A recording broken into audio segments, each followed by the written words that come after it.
Hello, ladies and gentlemen. Welcome to episode, 270. I'm not really sure how we're numbering these. Of the Drunk Dashers podcast.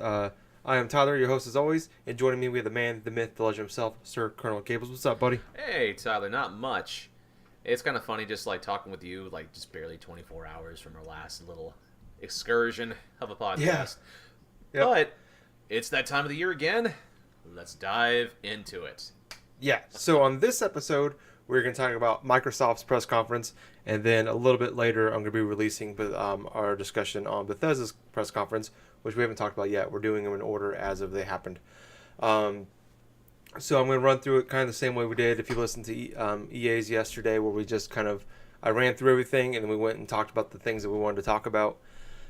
So I'm going to do that right now. I got 3.5 pages of notes here, so I'm going to have to probably take a couple breaths in between before I finish all this up. So give me a quick second.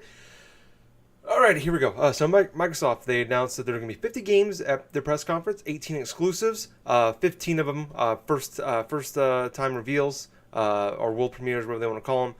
Microsoft, once again, playing fast and loose with the word exclusive. Started off with Halo Infinite. It was announced later on. This is the true sequel to Halo 5. This isn't like a side thing. This is basically Halo 6. Just a teaser trailer, no real details on it. Ori and the Will of the Wisp. We got another trailer on that coming out 2019. Sekiro, I think is how you pronounce it. Shadows Die Twice. It comes out 2019. It's From Software's new game, and they're being published by Activision. It's like Ninja. We got a gameplay trailer of that. It looks like Dark Souls, but you're like a ninja. Then we had Fallout 4 is on Game Pass now. Then when Todd Howard came out, Fallout 76, they showed a trailer for that. And they said the map is 4 times bigger than Fallout 4. A new game from the Don't Nod. I talked about them just yesterday. This takes place in the Life is Strange universe. It is called Awesome Adventures of Captain Spirit. It is comes out June 26th, and it is free. The first episode is free. The rest you're going to pay for. No clue. They haven't said yet how many episodes there's going to be, but we got some gameplay on that. Next up, Crackdown 3. Got a trailer for that. A lot of Terry Crews in this one. Finally really got some real gameplay for this for the first time in 5 years of seeing this game. Nier Automata is coming out June 26th for the Xbox One. It's been a PS4 and Steam exclusive, so first time being on Xbox. It is going to be digital only, and it's $50. That came out later. Metro Exodus, got a pretty long gameplay trailer for that one. Comes out February 22nd, 2019, because of course it is, like everything else in 2019. Kingdom Hearts 3 being announced, coming to Xbox. First time a Kingdom Hearts game has come to the Xbox ever. They announced that it's gonna be in the Frozen universe, and it was announced at like 1:30 in the morning. And some reason I was still up. That it's coming out January 2019, January 29th, 2019. After they had a Kingdom Hearts music festival or concert or whatever. So the game was supposed to come out this year, and actually has been delayed just a month to 2019. Sea of Thieves, new content coming out July and August, or I think it was September, I can't remember. But new content coming, I don't know what it is, I don't understand it, but for people that like Sea of Thieves, there you go. We got that trailer they promised from EA yesterday for Battlefield 5. It's basically like the trailer that we got, they cut it in half, and they showed the first half at EA, and they showed the second half at Microsoft's, and no actual gameplay was shown in any of those. Forza Horizon 4 takes place in Britain. It's going to be 60 frames per second on the Xbox One X, and it comes out October 2nd. It's going to have pop in and out online, and you can't the whole course changes during the seasons. So if there's a lake in the summertime, it freezes in the winter, and then you can drive on it. So that's kind of a cool thing they added. And then they came out. Phil Spencer came out, or French Stewart, as I like to call him, came out and announced they have purchased 5 new studios. Or really, they created one called The Initiative. That's a brand new one. No update. It sounds like they're still putting the team together. They purchased Undead Labs, who are the makers of State of Decay 2 and 1. I was kind of surprised. I thought they were already a Microsoft studio, but they're not. Playground Games, who are the people that make the Forza Horizon games. They've officially been purchased by Microsoft, and they're a big open world game. They actually acknowledge it for the first time. They said they're going to talk about it a little bit later, probably Gamescom or something like that. And but they announced they've been purchased. Ninja Theory, the people that made Hellblade, one of my favorite games of last year. They have also been purchased by Microsoft, and Compulsion Games was also purchased by Microsoft, the people that made We Happy Few, which, speaking of, it's been in early access for over a year now. I think it came out early access like the week of E3 last year. It's finally coming out for full release on August 10th. We got some details for PUBG. 1 second. Oh, boy. Oh, okay. Okay, PUBG. We got some new maps and modes coming to that. And interestingly enough, they said console launch exclusive. So not exclusive, console launch exclusive. I'm gonna when they showed that stuff off, I'll make sure to explain the difference when they told us that. Next up, Tales of Vesperia Definitive Edition. It was I think it was like 2008 or 9. 2008. 2008. Yeah, it came out. It was originally an Xbox 360 exclusive. Gables just told me, I didn't know this, but it came to the PS3 years later in Japan only. But it's coming out, being remade for the new consoles. It's coming out this winter. But it's also coming to the Switch and PS4 and also Steam. So it's coming to everything basically. Mm-hmm. Division 2 was shown off. Got gameplay for the first time ever. It's been official. It was pictures were taken. Like people had like posters like hanging up at E3 of like Division 2, and it was like it showed the characters like in DC. So it kind of got out yesterday, but it was officially revealed in DC. It takes place 6 months after Division 1, so it's in the summertime. Basically, the agents in this game are in civil war. They're actually fighting each other now instead of trying to stop everything that happened. It's coming out March 15, 2019, and there's a beta coming eventually. They announced Fast Start is coming this June for Game Pass. Certain games will be able to download faster. I don't really know what the hell else she was saying to me other than that. Then also announced Division, Fallout 4, some Elder Scrolls game, Temerian or something. I don't know what it is. Those are all going to be on Games Pass today. Then there was a montage. A bunch of games were shown. I didn't catch them, but nothing really I think stood out to anybody. There was usually when these happen, there's like someone like Cuphead was revealed in one of these. People freaked out about it, but it kind of came and went, and I didn't really see anything. Any real buzz about it. So I'm going to assume nothing really too crazy came out. Maybe we'll hear something later on, but other than that, nothing too crazy came out of it. Shadow of the Tomb Raider, we got a trailer for that, showing a lot more details in that. Got a little bit of gameplay, but mostly just story. It's mostly a story trailer. A game called Sessions, which I think everybody was freaking out. It was Skate 4. Yeah. It's a skateboarding game. It's a launch exclusive. No details there in that. It's kind of a little quick teaser. Somebody just grinding some rails. Black Desert. It is a launch exclusive. Comes out fall 2018.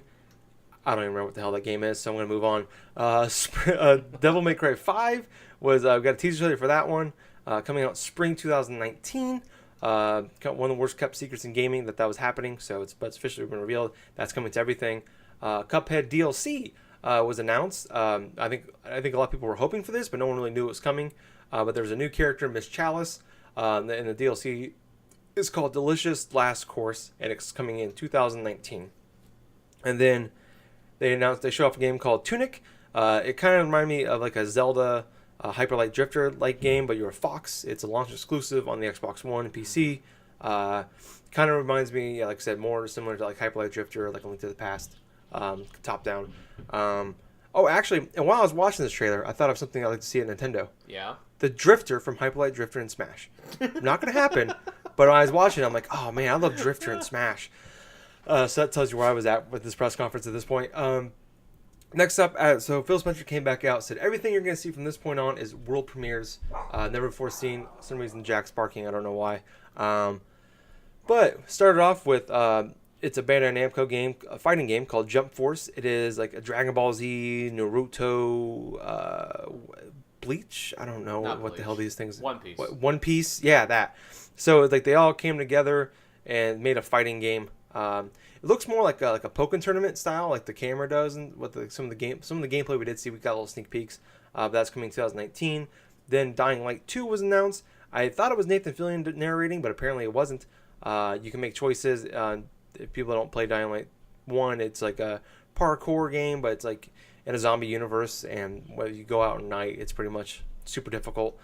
So we're getting a sequel to that. Battletoads was announced. 3-player couch co-op was revealed for it. It's an exclusive, obviously, since their Battletoads IP is owned by Microsoft. And coming 2019. Nothing other than that was said. Just Cause 4, we got a trailer for that reveal. Coming December 4th. It's more Just Cause 4, just destruction and hook shots. Then the Gears logo showed up and people lost their mind. And then someone chainsawed through the wall, and it was like a Funko Pop, Marcus Phoenix, and I think everybody just kind of like it sucked the air out of the room because it turned out to be a mobile game. Gears Funko Pop mobile game called Gears Pop comes out in 2019. But then they made up for it when they showed off Gears Tactic is a Gears XCOM game. There was just showed pre-alpha footage. I think he said it was coming to PC, but I'm hoping that comes to Xbox as well. But then then they showed not last. There's some more after that. But then they showed off Gears of War 5. In this version, you play at this point you're gonna play as Kate, who was kind of like your sidekick in Gears of War 4.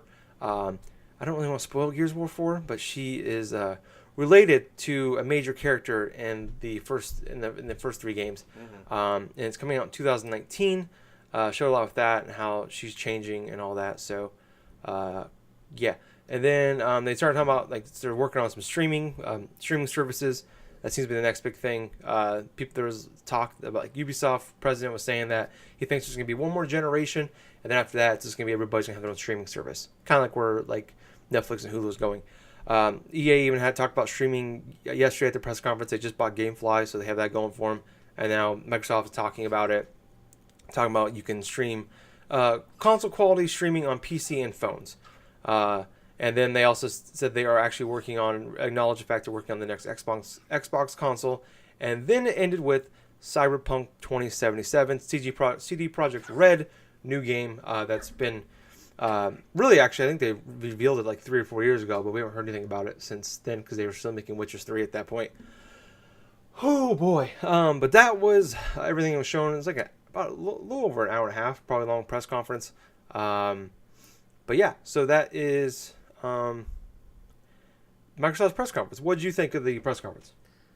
Let's see. An aspect, there was a common theme inside of this press conference, and that was, look what we have next year. Yeah.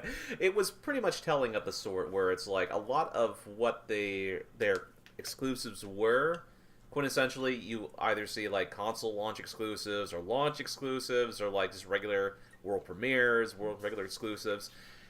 In hindsight, the only other type of exclusive that's really releasing this year on the Xbox One is Forza Horizon 4. Mm-hmm. It's Forza Horizon 4. Other than that, it's all right, see you later. This next year is going to be a huge one for Microsoft, I believe the games that they showed, a lot of the games they showed were pretty strong. I mean, the Gears 5 stuff, that was strong. I mean, the whole thing about Cyberpunk 2077, that was pretty cool too. At the same time though, just a lot of the reveals are third-party reveals. Mm-hmm. I love the fact that they revealed a definitive edition for Tales of Vesperia. I love the reveal for Devil May Cry 5 and for Kingdom Hearts 3. There's only a problem though. Those are third-party games, and I could either play them on the PS4 or the Switch. Yeah. I mean, Kingdom Hearts 3 was only there because you can now play that, on the Xbox One for the first time ever, blah, blah, blah, and so on and so forth. Oh, boy. I'm trying to think of what else here. There is another game that they did announce at that presser that is also multi-platform stuff. I mean, oh, gosh. But, other than that, though, I thought the conference in and of itself was a definite strong push in the right direction for what they were trying to accomplish. It's definitely looking like next year for Microsoft is going to be a strong year, considering a lot of the actual first-party type of games that are going to be releasing. We're talking about Gears 5. We're talking about, Ori and the Will of the Wisps and stuff. Oh, boy, let's see. I'm trying to remember exactly what all there was now. That was exclusive. Crackdown 3. Oh, Crackdown 3, yes. Forza Horizon 4 we already knew about. Yes. Let me scroll through here the rest of it. Cuphead DLC, Gears 5, Gears Tactic, Battletoads. Those are all the big exclusives they announced or showed off there. Well, to be perfectly honest with you, in the grand scheme of things, I felt that their conference was stronger than what they had last year in terms of like their quality of what games they were able to show. It definitely was not like, say, an off year for them. But at the same time, they have sort of a similar problem to what they did last year around this time as well, where it's like there's not an awful lot of exclusive content being released towards the end of this year, that really warrants somebody to actually go and try to invest inside of an Xbox One. And that's a problem, especially when you have some of your main published, the main companies that they had behind, creating some of this content. Didn't really show too much in terms of what they were working on, other than say the usual stuff. I mean, it was rumored going in that Rare possibly could have had maybe a reveal for maybe a Banjo-Kazooie game or a Perfect Dark game in the work or something like that. Mm-hmm. But what they brought to the table, they brought an extra type of expansion thing for Sea of Thieves, which that game quintessentially is dead. Yep. And basically a tease for the next Battletoads game, which, hey, that came out of left field.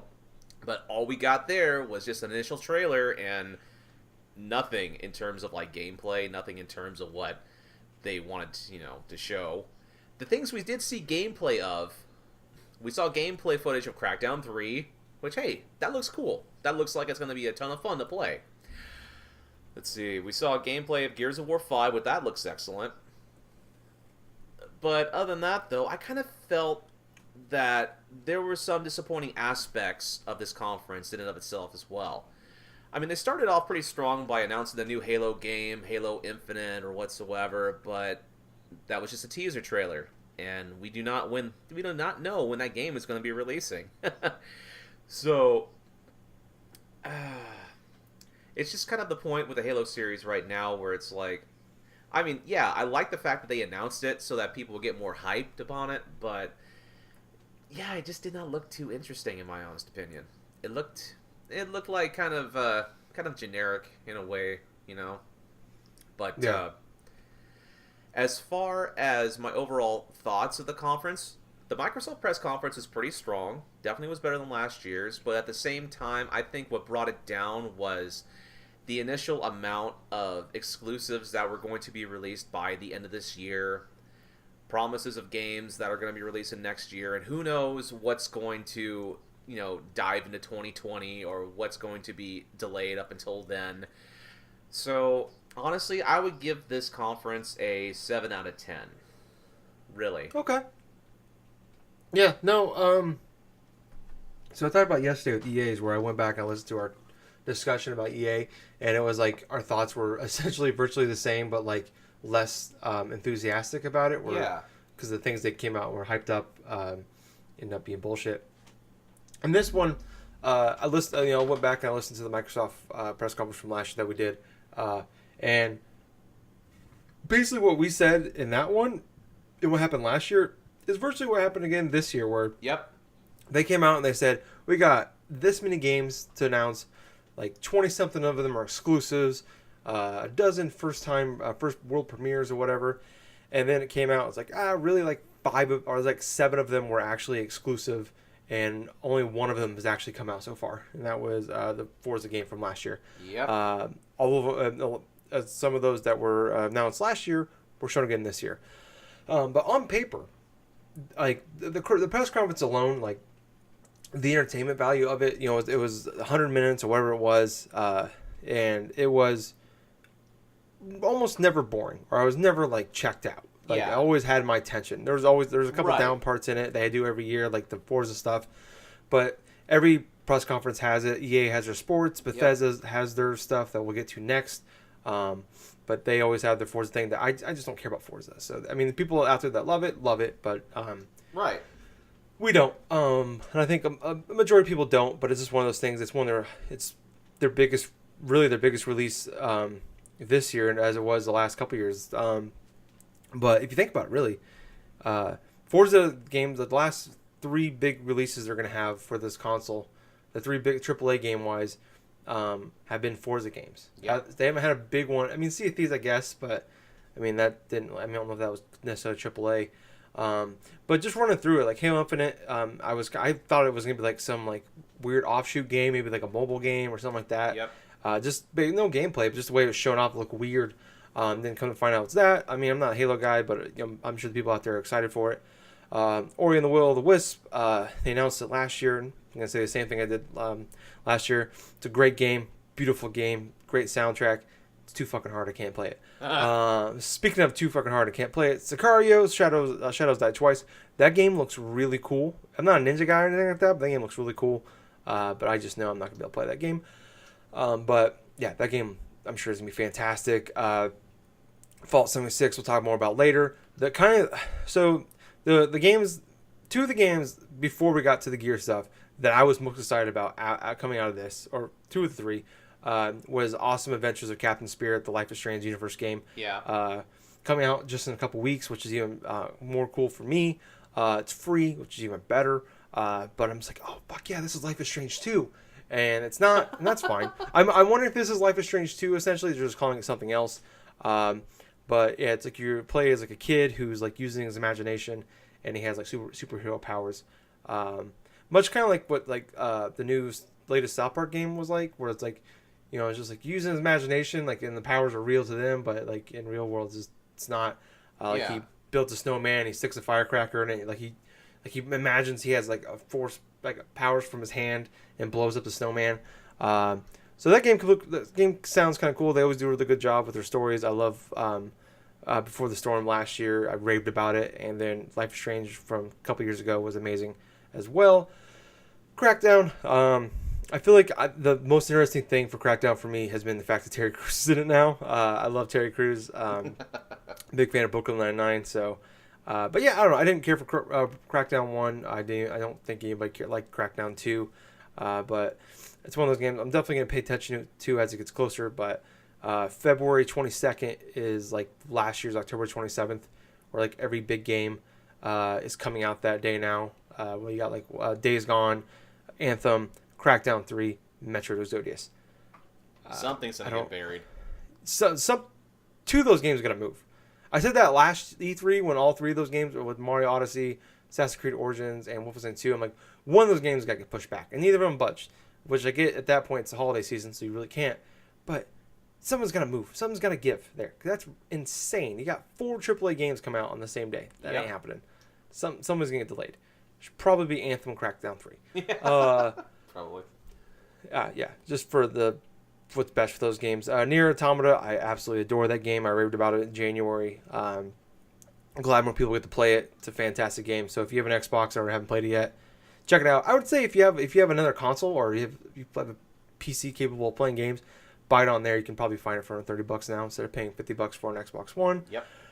Metro Exodus, speaking of raving, I've absolutely raved about that franchise on this podcast. I was literally raving about Metro 2034 Last Light. It was like one of the first games I talked about in this podcast, in the history of this podcast.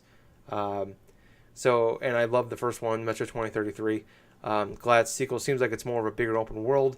Not maybe open world, but more open environments, bigger sections. So I'm glad to see that. Good to see more of RTM, which I didn't realize how much I missed him until they said his name. I'm like, oh yeah, RTM's awesome. So I'm glad that's happening. Kingdom Hearts 3, I mentioned the other day, I think I'm like the first episode we recorded this week, 268, feels like a year ago. I started playing Kingdom Hearts 1 again, and I realized nostalgia is a bitch once again. It's just not my game anymore. But I'm happy for people that are looking forward to this game. 17-year-old me would have been freaking out, like screaming like a little girl for that game. Sea of Thieves, I don't care. Battlefield 5, well, whatever. Forza Horizon, already talked about. I'm happy for those studios that are purchased. And I was saying online to somebody about kind of like Microsoft's press conference at the end of it, and it feels like that maybe they're just kind of coasting to the end of this generation. Like here they're gonna still have some good stuff. It's kind of like Wii U, like they're kind of in this like dead zone. Like it's over for them. Obviously, it's not nearly as bad as the Wii U was. No. But it's like to them, this is their Wii U, where it's like we're gonna have some cool games coming out. Gears of War 5 is gonna be your big one, but that might be like the last hurrah for it. And all 5 of these games are gonna be like they're gonna kill it at the beginning of next generation with all 5 of these devs. Yep. But a lot of these games will be their games that they're having next. By the time the generation comes out, maybe 2020, 2021, those games will be closer to being done. So, yeah, we'll see. But I just kind of feel like that's where we're at right now. Where it's like, and even the fact they mentioned the new console, it definitely feels like that was like when Nintendo announced the NX, like 2 years before it came out. It's like, well, this console's dead. So that's, yeah. But Tales of Vesperia, selling Gables for we started the show. I've started the game like 5 times and kept getting like 20 hours into it and never finished it. But it was a really cool game. So if you like those kind of games, I mean, definitely pick it up. It's a great one of those. Division 2, they look pretty cool. Look like a lot of fun. Just my biggest issue with these games is that I can't keep up with other people that play these games. Or I'll be two days after the game comes out, I'll finally finish the tutorial, and all my other friends are like level 25 and almost done with the game. I'm just like, okay, well, I'm gonna play this by myself, and then I just kind of burn out of them.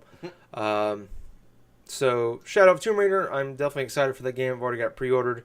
I don't really need to see anything else on that. I'm sure we'll see more at Square Enix, but yeah. Sessions, I'm open for a new skateboarding game. We went from having like 30 of them to, in the last 5 years, we've had none of them outside of Pro Skater 5, which doesn't count. So yeah. Devil May Cry 5, I'm excited for people that like Devil May Cry. Once again, not my thing. Cuphead, I'm sure Gables is going to play that game because apparently it's easy to him. But it takes me 12 hours to beat the first boss. So, yeah. So yeah, that's cool. That game is fantastic. I'm not going to diss that game. It's much like From Software games. I just can't play them. Tunic was outside of... So before we got to the gear stuff, Tunic, the Life is Strange universe game, and Metro Exodus were like the 3 highlights of the show for me. That game looks incredibly cool. Like I said, I think it's the Zelda Hyperlight Drifter stuff that did it. But yeah, that game looks like a hell of a lot of fun to me. Scrolling through here, Battletoads, don't care. Just Cause 4, awesome people that like it. Gears Tactics. Now that is a game I am pumped for. I have said many times on this show that I like the XCOM style games. I just don't like XCOM because it's just kind of too deep for me. I love like Mario plus Rabbids. It's more of a simplistic style of it. SteamWorld Heist, I absolutely adored. What was the shitty one that was on 3DS? Codename Steam. Codename Steam, yeah, fuck that game. But speaking of, it's like the Unraveled. It's Justin and I's first like game we disagree on. That game fucking sucks, Justin. Stupid unlimited respawning enemies. But yeah, I like that style of game when it's done really well. That's actually one of my favorite types of games to play.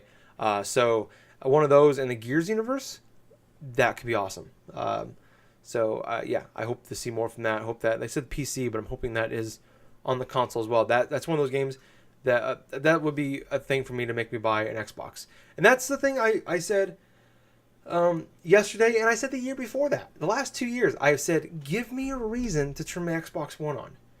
Like, that's all I've wanted since Gears of War 4 came out in October 2016, is a reason to play my Xbox One. And it came out again. They gave me reasons, but they're a whole another year and a half away so far. I mean, unless Crackdown 3 comes out and it's amazing. That might make me go out and get one. But I can make it... I was fully planning on buying like a bundle or something this holiday season, that whatever the new big game was for them, but they don't have it. So I found to buy one for, 8 months. But Gears of War 5, at this point, was probably my game of the show. It just looks amazing. I love the Gears games. I am a fanboy when it comes to them. And the fact that you play as Kate and you get that storyline, like I really like the story. They've gotten a lot better with their stories, I think, since with Gears 3, 4, and now it looks like so far 5. Where they've done a lot better job with storytelling. It's not just like big muscular guys, hoorah, we're just here to kill shit. It's got all that, which is great. But they've also done a lot better job of developing these characters. So I'm definitely excited to get back into that with JD and Marcus and see where that goes. So yeah, that game looks awesome. Then CD Projekt Red's new game, Cyberpunk 2077. Cool to finally see some of that. I really don't have too much to say on it. It I always talk about this every year during E3 is it's hard to get excited, especially for like a new franchise or a new IP. When it's just like a teaser trailer, there's no actual gameplay or anything shown off. And like it kept me interested, and especially with it's CG Project Red, like they do some pretty cool stuff. So yeah, it did enough to keep me interested, but I'm not like geeking out about it like a lot of people are. Which if you are excited about it, good for you. But these kind of things don't do that for me. But like I said at the top, like on paper this is like an 8.5, 9 out of 10. But in reality, when you break it down, like out of the 18 exclusives, only 6 of them were true exclusives, and only one's coming this year. Mm-hmm. 4 of them are scheduled for next year, and then the one of them, the Gears XCOM game, we don't have a release date for or a timeline for.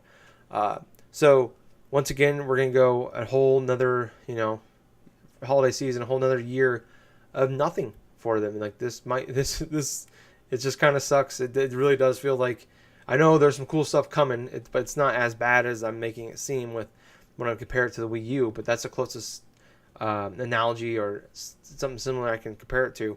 But it really feels like we are at that point with this console. So yeah, I guess I would give it. I'm higher on it than you are. I guess just because like I was never, like I said, never bored. I wasn't always like pumped and excited, but I was never like toned out of this thing. So I guess if we can do halves, I'm gonna do 7.5 out of 10. All right. So half a point higher than you, Gabe. I'm just typing it out. 7 out of 10. Tyler, 7.5 out of 10. Which I think it's about what we were last year. I think I was a 7.5 and you were an 8. So yeah, we've kind of flip flopped a little bit there, but yeah, I don't know. Like I said, not a disaster, but was not the wow thing that we wanted. Right. So, anything else you want to add before we get out of here for this show? Not really. I think that pretty much covers it of what we think. Okay. Well, thank you guys for listening. We'll be back here in a little bit with the next part when we talk about Bethesda, and then we'll be back tomorrow talking about Ubisoft and PlayStation, and I think also Square Enix. So, thank you guys for listening. We'll be back in a couple hours with the new part.